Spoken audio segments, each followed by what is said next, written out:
എല്ലാവർക്കും ഞങ്ങളുടെ പുതിയൊരു വീഡിയോയിലേക്ക് സ്വാഗതം. ഒരു 25 ദിവസങ്ങൾക്ക് ശേഷമാണ് ഞങ്ങളിന്ന് വീഡിയോ ചെയ്യണത്. കഴിഞ്ഞ മെയ് 29 എൻ്റെ അമ്മ മരിച്ചു. എൻ്റെ കൂടെ തന്നെ ഉണ്ടായിരുന്നത് ഒരു 1.5 വർഷമായിട്ട്. കാരണം 1.5 വർഷം മുമ്പ് ഏട്ടൻ മരിച്ചിരുന്നു. ഏട്ടൻ്റെ കൂടെയായിരുന്നു അതുവരെ. ഏട്ടനും പെട്ടെന്ന് അറ്റാക്കായിട്ടാണ് ഏട്ടൻ മരിച്ചത്. അമ്മ മരിക്കണ ദിവസവും എല്ലാ കാര്യങ്ങളും സ്വന്തമായിട്ട് ചെയ്തിരുന്നു. യാതൊരുവിധ വയ്യായകളും ഉണ്ടായിരുന്നില്ല. BP, ഷുഗർ അങ്ങനെയുള്ള ഒരു അസുഖങ്ങളോ ഒരു സ്ഥിരമായിട്ട് ഒരു മരുന്നും അമ്മ കഴിച്ചിരുന്നില്ല. എല്ലാ നേരവും അവനവൻ്റെ കാര്യങ്ങളെല്ലാം വളരെയധികം ചിട്ടയോട് കൂടിയിട്ടാണ് ചെയ്തിട്ടുണ്ടായിരുന്നത്. മരിക്കണമെന്നും അങ്ങനെ തന്നെയായിരുന്നു. ഉച്ചയ്ക്ക് ഊണ് കഴിഞ്ഞു, കുറച്ച് നേരം കിടന്നു. അത് കഴിഞ്ഞ് നടത്തണ്ട ഇടയ്ക്കിടയ്ക്ക്. അപ്പോൾ ആ നടക്കുന്നതിനിടയ്ക്ക് വയ്യാണ്ടായി. ഒരു ശ്വാസതടസ്സം പോലെ തോന്നി. 5 മിനിറ്റിൻ്റെ ഉള്ളിൽ അമ്മ കഴിഞ്ഞു. ഹോസ്പിറ്റലിലേക്ക് കൊണ്ടുപോകാൻ പോലും സാധിച്ചില്ല. അപ്പോൾ ആ അമ്മ മരിച്ചപ്പോൾ എന്നിലുണ്ടാക്കിയ കുറേ മാറ്റങ്ങളും കുറേ ചിന്തകളുമാണ് ഞാനിന്ന് ഷെയർ ചെയ്യാനായിട്ട് ഉദ്ദേശിക്കുന്നത്. ഒന്നുമല്ല, അത് എന്നെപ്പോലെ വിഷമിക്കുന്ന അല്ലെങ്കിൽ ആ ഒരു സന്ദർഭത്തിലൂടെ കടന്നു പോകുന്ന ആർക്കെങ്കിലും ഒരു സഹായം ആയിക്കോട്ടെ, അല്ലെങ്കിൽ അവർക്കും അങ്ങനെയുള്ളൊരു ചിന്തകളിലൂടെ പോകാൻ സാധിക്കട്ടെ എന്നുള്ളതുകൊണ്ടാണ് ഞാനിത് ഷെയർ ചെയ്യണത്.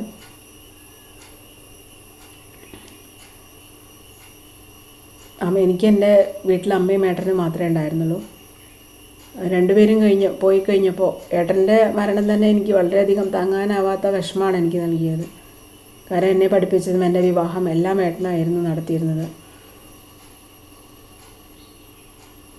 അപ്പോൾ ആ ഏട്ടൻ്റെ മരണത്തിൽ നിന്ന് രക്ഷപ്പെടാനായിട്ടാണ് ഞാൻ ആ ഒരു വിഷമത്തിൽ നിന്ന് രക്ഷപ്പെടാൻ വേണ്ടിയിട്ടാണ് ഒരു സംരംഭം തുടങ്ങി. ഉണ്ണിയപ്പം, ചിപ്സ് അങ്ങനെയുള്ള സാധനങ്ങൾ ഇന്നും അത് നടത്തിക്കൊണ്ട് പോകുന്നുണ്ട്. വലിയൊരു സംരംഭമൊന്നുമല്ല, എന്നാലും നമ്മുടെ വീട്ടിൽ നന്നായിട്ടുണ്ടാക്കുന്ന, യാതൊരുവിധ കെമിക്കൽസോ ഒന്നുമില്ലാണ്ട് നന്നായിട്ടുണ്ടാക്കുക, അത് കുറച്ച് പേരിലേക്ക്, അത് ആവശ്യമുള്ള വളരെ കുറച്ച് പേരിലേക്ക് എത്തിച്ചു കൊടുക്കുക. അങ്ങനെ സ്വന്തമായിട്ടൊരു വരുമാനം ഉണ്ടാക്കുക, അതുപോലെ ആക്റ്റീവായിട്ടിരിക്കുക. അതായിരുന്നു എൻ്റെ ഉദ്ദേശം. അത് ഇന്നും ഞാൻ ചെയ്തു കൊണ്ടുപോകുന്നുണ്ട്. പക്ഷേ അമ്മയും കൂടി പോയപ്പോൾ ഇനി ആരും ഇല്ലല്ലോ അങ്ങനെയുള്ളൊരു ചിന്ത എന്നിലുണ്ടാക്കിയിരുന്നു. ആ ചടങ്ങുകളൊക്കെ കഴിഞ്ഞ് ഞങ്ങൾ 11-ാം ദിവസം സദ്യയൊന്നും ഞങ്ങൾ കഴിച്ചില്ല. അനാഥാലയത്തിലേക്ക് പോവുകയാണ് ചെയ്തത്. അവർക്കാണ് ഭക്ഷണം കൊടുത്തിരുന്നത്. കുട്ടികൾക്കും വയസ്സായവർക്കും 2 സ്ഥലത്ത് കൊടുത്തിരുന്നു. അപ്പോൾ അന്ന് ആദ്യം എനിക്ക് അവിടെ പോകണോ എന്നുള്ളൊരു ചിന്ത ഉണ്ടായിരുന്നു. കാരണം ആകെ ഡൗൺ ആയിരിക്കണം ഞാൻ. അവിടെ പോയി അവരെയും കൂടി കണ്ടാൽ നമുക്ക് എങ്ങനെ പിടിച്ച് നിൽക്കുക എന്നുള്ളൊരു ചിന്താഗതി ഉണ്ടായിരുന്നു. പക്ഷേ എൻ്റെ കുട്ടികൾ തന്നെയാണ് അവിടെ പോയി കാണണം, അവരുടെ കൂടെ ഇരുന്ന് ഭക്ഷണം കഴിക്കണം, അപ്പോഴാണ് നമ്മളെക്കാൾ വേദനിക്കുന്നവർ അവിടെ ഉണ്ട് എന്നുള്ളത് നമ്മൾ മനസ്സിലാക്കുള്ളൂ എന്ന് പറഞ്ഞ് നിർബന്ധപൂർവ്വം എന്നെ കൊണ്ടുപോവുകയാണ് ചെയ്തത്. സത്യത്തിൽ എനിക്ക് അവിടെ ചെന്ന് കണ്ടപ്പോൾ ഇവർ പറഞ്ഞ പോലെ നമുക്ക് ഇനിയും കുറേ കാര്യങ്ങൾ ചെയ്യാനുണ്ട് ഈ ലോകത്തിൽ. അവർക്ക് വേണ്ടിയിട്ട്, എനിക്ക് എൻ്റെ കുട്ടികൾക്ക് വേണ്ടി ചെയ്യാനുണ്ട്. അത് മാത്രമല്ല, ലോകത്തിൽ പലരും വിഷമിക്കുന്നവരുണ്ട്. അപ്പോൾ അവർക്ക് നമുക്ക് കഴിയണത് നമ്മുടെ വരുമാനത്തിൻ്റെയോ അല്ലെങ്കിൽ ശാരീരികമായിട്ടുള്ള അധ്വാനത്തിൻ്റെയോ എന്തിൻ്റെയെങ്കിലും ഒരു ഭാഗം അവർക്കും നമ്മൾ നീക്കി വെക്കണം എന്നുള്ള ഒരു ലക്ഷ്യബോധം എന്നിലുണ്ടാക്കി എന്നുള്ളതാണ്. കാരണം നമുക്കിപ്പോൾ അമ്മ എന്ന് പറഞ്ഞാൽ എത്ര കാലം ഇരുന്നാലും നമുക്ക് മതിയാവില്ല. ആ അമ്മ എന്നുള്ളൊരു സുഖം വേറെയാണ്. എനിക്കിന്ന് 48 വയസ്സായി. ഇത്രയും കാലം അമ്മ എൻ്റെ കൂടെ ഉണ്ടായിരുന്നു. 75-ാമത്തെ വയസ്സിലാണ് അമ്മ, അത് നല്ല ആരോഗ്യത്തോടു കൂടി ആണ് അമ്മ മരിച്ചത്. അമ്മ ഒരു ദിവസം പോലും കിടന്നിട്ടില്ല. മരിക്കുന്നതിൻ്റെ ഒരു മാസം മുന്നേ ജസ്റ്റ് ഒന്ന് വീണ് ചെറുതായിട്ടൊരു പൊട്ടിയിരുന്നു തലയിൽ. അപ്പോൾ അതിൻ്റെ ഒരു സ്റ്റിച്ച് ഇടുമ്പോൾ മാത്രം എനിക്കൊന്ന് അമ്മയെ 10 ദിവസം നമ്മുടെ കാര്യങ്ങളൊക്കെ ചെയ്തു കൊടുക്കേണ്ടതായിട്ട് വന്നു. അതന്നെ ഈശ്വരൻ എനിക്ക് വേണ്ടി ഒരുക്കി തന്നതാണോ എന്ന് പോലും എനിക്ക് തോന്നാറുണ്ട്. കാരണം ഇതുവരെ അങ്ങനെ ഒന്നും ഉണ്ടായിട്ടില്ല. അപ്പം ഇനി അതൊന്നും ചെയ്യേണ്ടി വന്നില്ലല്ലോ എന്നുള്ളൊരു വിഷമം ഉണ്ടാവരുതെന്ന് വിചാരിച്ചിട്ട് ഉണ്ടാക്കിയൊരു വഴിയാണോ എന്നറിയില്ല. അങ്ങനെ ഒരു 10 ദിവസം അമ്മയൊന്ന്, അതും അമ്മ തന്നെ ചെയ്യും, പക്ഷേ ഞാനത് സമ്മതിക്കാണ്ട് ഞാൻ തന്നെ ചെയ്തു കൊടുക്കുകയായിരുന്നു. അപ്പോൾ അതേപോലെ അമ്മയെപ്പോലെ എല്ലാ ഉത്തരവാദിത്തങ്ങളും കഴിഞ്ഞ് അത് നല്ല ആരോഗ്യത്തോടു കൂടി യാതൊരു ഹോസ്പിറ്റലിൽ പോവുക എന്നുള്ളത് നമ്മുടെ ചരിത്രത്തിലുണ്ടായിട്ടില്ല. ഈ വീണപ്പോഴാണ് ആദ്യമായിട്ടൊന്ന് പോയിട്ടുള്ളത്.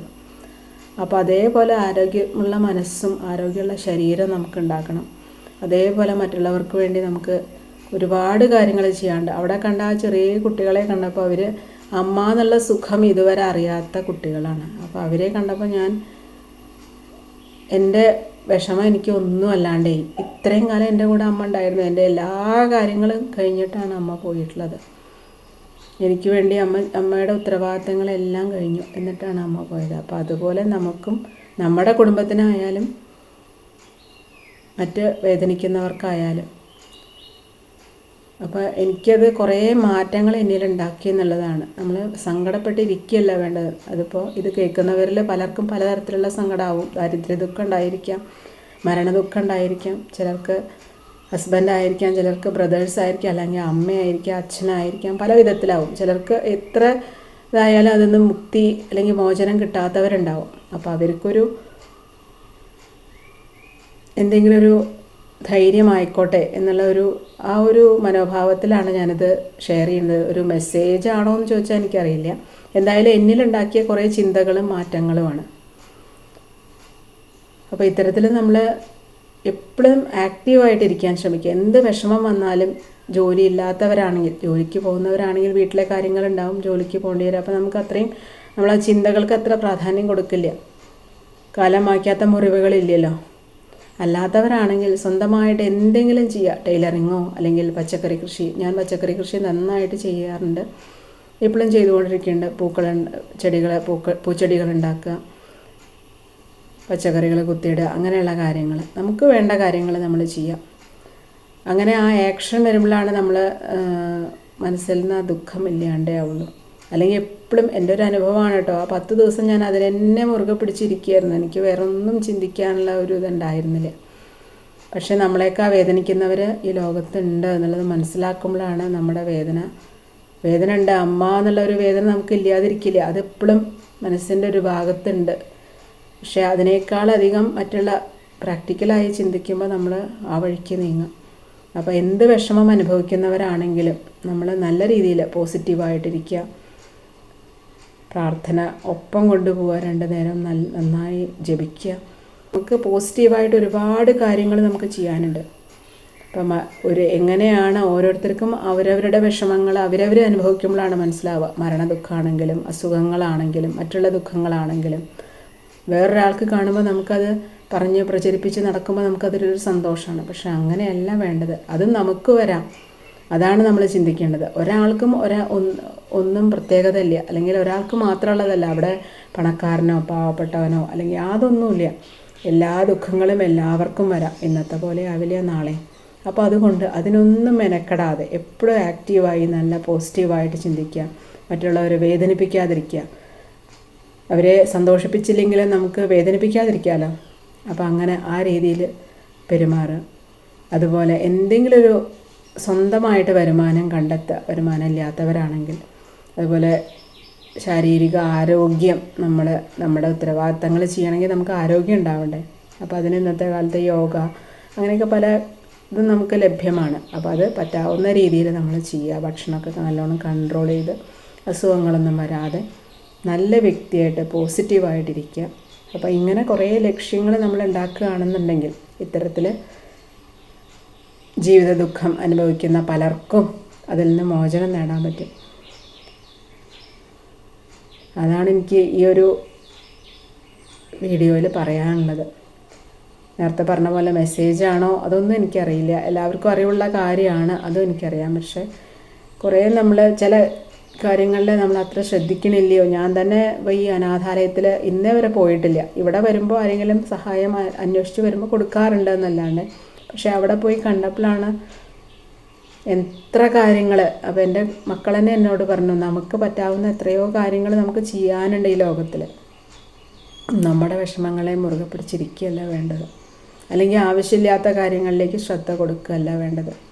അപ്പോൾ ഓരോ മരണം കഴിയുമ്പോഴും എന്നെ സംബന്ധിച്ചിടത്തോളം എൻ്റെ മനസ്സിൻ്റെ ധൈര്യം കൂടി വരികയാണ്. കാരണം ഇങ്ങനെ പുതിയ പുതിയ അനുഭവങ്ങളും പുതിയ പുതിയ ചിന്തകളും നമ്മളിൽ ഉണ്ടാക്കിയിട്ടാണ് വിഷമം മാറണു എന്നുള്ളത്. അത് അർത്ഥമില്ല കേട്ടോ അതിന്. ആ വിഷമത്തിനെ ഓവർകം ചെയ്യാനുള്ള മാർഗങ്ങളാണ് ഞാനിവിടെ പറഞ്ഞത്. കാരണം നമുക്കും ജീവിക്കണം, നമുക്ക് മുന്നോട്ട് പോകണം. നമ്മുടെ കുടുംബത്തിൻ്റെയും അതിങ്ങനെ ആലോചിച്ചിരുന്നുണ്ടെങ്കിൽ നമ്മുടെ കുടുംബം ഒന്നുമല്ലാണ്ടാവും. അപ്പം അതുകൊണ്ട് ഇത്തരത്തിൽ വേദനിക്കുന്നവരുണ്ടെന്നുണ്ടെങ്കിൽ അവർക്കൊരു ഹെൽപ്പായി മാറട്ടെ. Okay, thank you.